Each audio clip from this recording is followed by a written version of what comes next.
రాజ్యసభ తీసుకున్నావు, నీ చెల్లెల్ని ఎంపీగా ఓడగొడితే ఎమ్మెల్సీ తీసుకున్నావు, నువ్వు మంత్రి తీసుకున్నావు, నీ మా బావ మంత్రి తీసుకున్నావు, నీ నాయన ముఖ్యమంత్రి తీసుకున్నావు, నీ ఇంటిలి పదవులు తీసుకున్నారు. కానీ మేము ఏ పదవి తీసుకోకుండా ప్రజలకు సేవ చేస్తే దాన్ని కూడా తప్పు అంటున్నారు. పదవులు తీసుకోవడం తప్ప, కుటుంబం దోసుకోవడం తప్ప, ఏ పదవి ఆశించకుండా ప్రజలకు అందుబాటులో ఉండి ప్రజల మేలు కోసం ఒకవేళ నేను రాష్ట్రం మొత్తం నలుమూలలు తిరిగే బాధ్యత నేను తీసుకుంటే నా కుటుంబ సభ్యులు మీకు అండగా నిలబడితే కూడా వాళ్ళ కళ్ళల్లో నిప్పులు పోసుకుంటున్నారు. మీరు ఆలోచన చెయ్యండి. వాళ్ళ ఇంట్లో ఆయన ముఖ్యమంత్రి, అల్లుడు మంత్రి, కొడుకు మంత్రి, బిడ్డ ఓడిపోతే ఎమ్మెల్సీ, సడ్డకుని కొడుకు రాజ్యసభ, వాళ్ళ చుట్టపోళ్ళు అందరూ మంత్రులైన. నేను అట్లా ఎవరు నన్ను తీసుకున్నాను మా కుటుంబంలో? మీరు చెప్పండి. ఏ పదవి లేకుండా నిస్వార్థంగా మీకు పనిచేస్తుంటే కేసీఆర్ కుటుంబం తప్పు పడుతుంది. అట్లెట్లా చేస్తారా మీరు? ఏ పదవి తీసుకోకుండా మేము చూడు ఎన్ని తీసుకున్నామో ఎంత దోసుకున్నామో చూడమంటారు. మీలాంటి పదవులు తీసుకోనికే దోసుకోనికే మేము పోటీ పడం. చంద్రశేఖరరావు, మా విధానం అది కాదు. మమ్మల్ని నమ్మిన ప్రజలకు అండగా నిలబడి, వాళ్ళ కష్టం వస్తే కష్టాలలో వాళ్ళ తోడుగా నిలబడి, వాళ్ళ కోసం కొట్లాడి, వాళ్ళ కోసం రక్తం చిందించే నాయకత్వం మాది. మిమ్మల్ని నమ్ముకున్న వాళ్ళని మోసం చేసి దోసుకునే నీతి మీది. మీకు మాకు తేడా ఉంది. మేము మీలాక కాదు. నేను నికార్సుగా నిక్కచ్చిగా చెప్తున్నా, మీలాక పదవులు కొల్లగొట్టడానికి, రాష్ట్రాన్ని దోసుకోవడానికి నా కుటుంబం లేదు.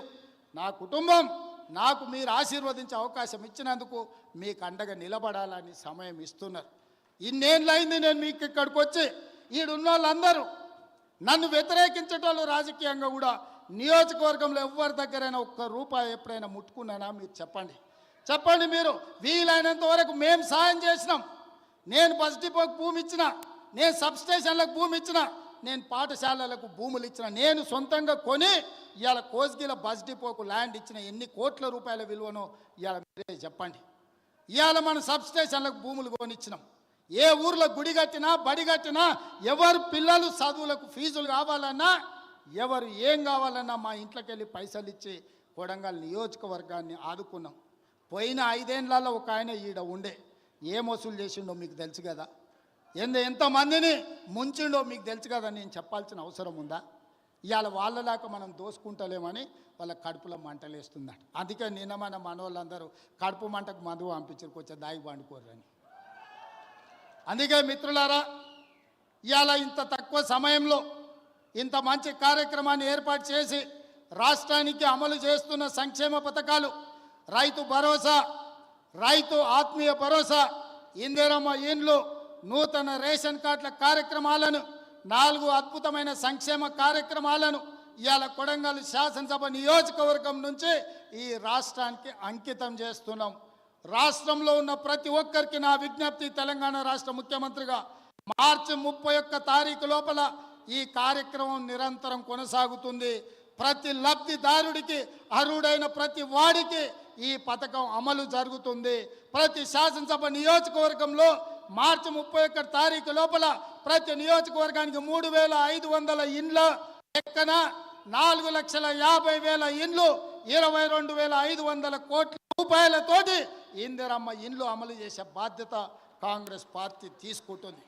అదేవిధంగా రైతు భరోసా కార్యక్రమాన్ని రాష్ట్రంలో ఉన్న రైతాంగానికి వ్యవసాయ యోగ్యమైన భూములకు దాదాపుగా మార్చి 31 తారీఖు లోపల 10,000 కోట్ల రూపాయలు పేద రైతుల ఖాతాలో నిధులు వేసి 10,000 కోట్ల రూపాయలు రైతులకు ఇచ్చే బాధ్యత ఈరోజు కాంగ్రెస్ పార్టీ తీసుకుంటుంది.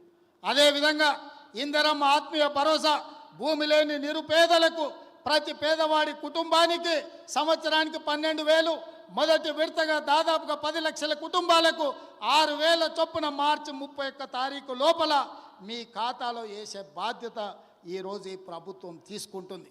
దీంతో పాటు రేషన్ కార్డు లేని ప్రతి పేదవాడికి గ్రామంలో ఉన్న, ఒకవేళ హైదరాబాద్కు వలసపోయి లేకపోతే పూణేనో బొంబాయో ఎక్కడైనా వలసపోయినా, మన ప్రాంతంలో నుంచి చాలామంది లంబాడి సోదరులు ఇతర ప్రాంతాలకు వలసపోతున్నారు. ఆ వలసపోయిన వాళ్ళు కూడా సొంత ఊరికి వచ్చి మీ రేషన్ కార్డులు తీసుకోండి. మీకు అందరికీ రేషన్ కార్డులు, రాష్ట్రంలో ఉండే అర్హులైన అందరికీ రేషన్ కార్డులు ఇచ్చే బాధ్యత మన ప్రభుత్వం తీసుకుంటుంది.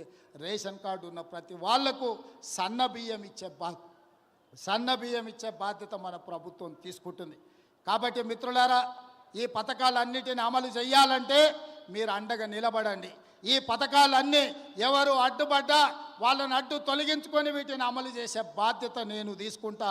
కొడంగల్ శాసనసభ నియోజకవర్గం ఇక్కడ ప్రజలు నాకు అండగా నిలబడి ఆశీర్వదించి నన్ను ప్రోత్సహించినంత కాలం తెలంగాణ రాష్ట్రానికి నాయకత్వాన్ని అందించడమే కాకుండా రాష్ట్రాన్ని అభివృద్ధి పదం వైపు నడిపి మొన్న 4 రోజులు దావోస్కి వెళ్తే 1,78,000 కోట్ల రూపాయలు తెలంగాణ రాష్ట్రానికి పెట్టుబడులు తెచ్చి అన్ని రాష్ట్రాల ముఖ్యమంత్రుల కంటే ముందున నిలబడి తెలంగాణ రాష్ట్రాన్ని అభివృద్ధి పదంలో పెట్టుబడులు తీసుకొచ్చినాం.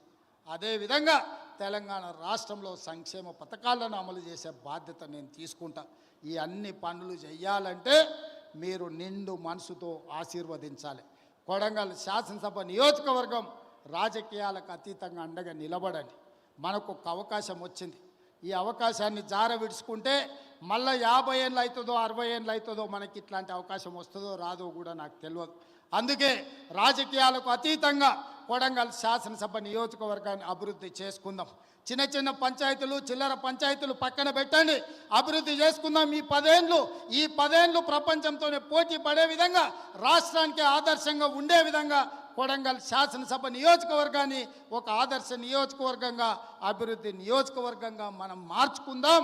మనందరం కలిసికట్టుగా నిలబడి మన నియోజకవర్గం కోసం పని చేద్దామని నేను తెలియజేస్తున్నా. మిత్రులారా, మీరందరూ సిద్ధంగా ఉన్నారా? మీరందరూ సిద్ధమేనా? అండగా ఉండే వాళ్ళందరూ పెద్ద ఎత్తున చప్పట్లు కొట్టి వేదిక మీద ఉన్న పెద్దలందరికీ సందేశాన్ని పంపండి. ఇది సరిపోదు, వేదిక మీద కాదు, రాష్ట్రంలో ఉండే 119 నియోజకవర్గ ప్రజలకు తెలవాలి, వినిపించాలి. అందరూ నిలబడి పెద్ద ఎత్తున చప్పట్లు కొట్టండి. ఇక్కడికి వచ్చిన వాళ్ళందరూ కొడంగల్ మొత్తం ఒక్కటే, మన గొంతు ఒక్కటే, మన మాట ఒక్కటే, మన బాట అభివృద్ధి సంక్షేమమని రాష్ట్రం నలుమూలలు తెలవాలి. మీరందరూ పెద్ద ఎత్తున చప్పట్లు కొట్టి ఆశీర్వదించండి అని తెలియజేస్తూ మీ అందరి దగ్గర సెలవు తీసుకుంటున్న మిత్రులారా, జై హింద్, జై భారత్.